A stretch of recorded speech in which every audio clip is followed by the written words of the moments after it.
মই যেতিয়া তেজপুৰ ইউনিভাৰ্চিটি আহোঁ জিৰিৰ 200 ভিতৰত নোসোমাকৈ এদিনো উভতি যোৱা নাই কাৰণ আগতে এইটো ৰুমতে স্নেহা সুৰভি মই আমি তিনিওজনী আছিলোঁ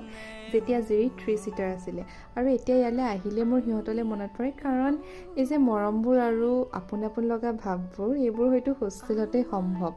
আৰু এই ফটোখন যে দেখিছে এইখন আছিলে আমাৰ সেই জিৰি 2023 ফাৰ্ষ্ট পাছ আউট বেটছটোৰ হয় আৰু এতিয়া সেইটো ৰুমত থাকে গংগোত্ৰী ভণ্টি তাইকে ফটোখন দেখাই আছিলোঁ তাইও পিছে শিৱসাগৰৰে হয় খুব মৰম লগা ভণ্টি মই এইবাৰ আহিহে তাইৰ লগত চিনাকি হৈছোঁ আৰু গাইজ মই ভবা নাছিলোঁ দেই এইবাৰ আহিও যে আকৌ পম্পমক দেখিম বুলি আৰু এমিনিটিজৰ ওচৰতে ৰৈ চাহ একাপ খাই অলপ এফালে আহোঁতে এখন পোষ্টাৰ দেখিলোঁ ফটোৱে কথা কয় বুলি যে কয় গাইজ ইয়াতকৈ হয়তো আৰু বেলেগ এক্সাম্পল একো নালাগে এছেঞ্চিয়েলৰ ওচৰতে আহি অলপ সময় বহিলোঁ আৰু বহুতৰ বাবে এছেঞ্চিয়েলৰ সংজ্ঞা বেলেগ হ'লেও কিন্তু কিছুমানৰ বাবে তেজপুৰ ইউনিভাৰ্চিটি যেন প্ৰাণকেন্দ্ৰ হয় এছেঞ্চিয়েলখন